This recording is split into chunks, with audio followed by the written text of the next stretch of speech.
Hey everybody, thanks for coming back to join me again. I appreciate it so much.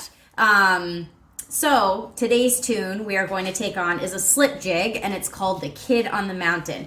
It's kind of a beast of a tune because most of the other tunes that we've done have only just had, two parts. And we're fairly repetitive, and this one has 5 parts. So it's kind of a bigger tune to take on, but I love it so much. So I was like, you know what? I'm sure you guys are up for the challenge. And really just take it piece by piece. It's one of those tunes that it's like you take one section, practice that, get it good, move on to the next section. So you may not get it all in one sitting, but that's okay. Again, like with any other tune, I recommend just looking up different versions of it played on different instruments just to kind of get the rhythm and the feel and, get some inspiration in terms of what you want to do with it. So it's 5 parts. I go through each part slowly and without ornaments. So you can see my fingers and hear the notes I'm playing. And also I do play a full tune version before we launch into breaking apart each part. And for me, I played it as I play it, at session, for instance. So when I go through it in the full tune section, it's pretty heavily ornamented. But I just wanted to kind of give you an idea of what it sounds like. So you can kind of, hear where you're going with it, I guess, which is kind of cool. But there's tons of room for ornaments in this tune. I do use a lot of long rolls in this tune. So I will do a future video about those and how I integrate them into things. But for now, you most certainly can learn it as is without all the ornaments. And then slowly add in some of your own, or you can use the little playback on YouTube and slow down my full tune recording to kind of get a sense of what I'm doing. That's always an option too. I tend to do that with other whistle players who are on there as I crank the speed right down and I'm like, ooh, what are they doing? That's a good way to learn. So without further ado, here is The Kid on the Mountain.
Okay, so much like another tune we did, I think it was Morrison's, where the end of the last part lands on a D, a low D, which is fine if you're repeating the tune, and jumping back into the beginning to go through it again.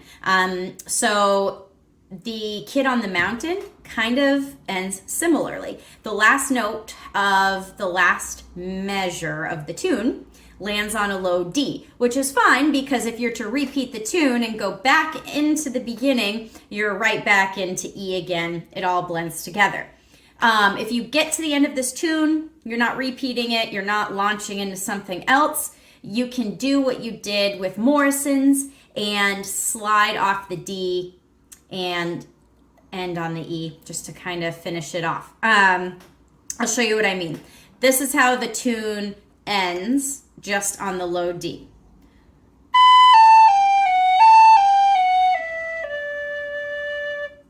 There you are. So you can certainly end there. What I do is I just slide off the D once I play it and end on the low E, which would sound like this.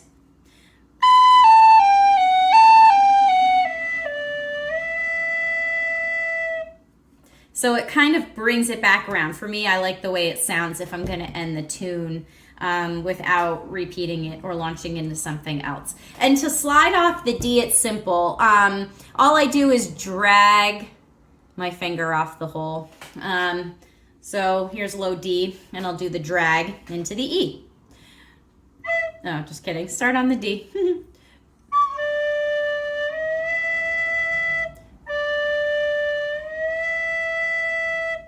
So that's kind of how I end it. You don't even have to do the drag. If you want to play the D and just lift off and go into the E, that's fine too.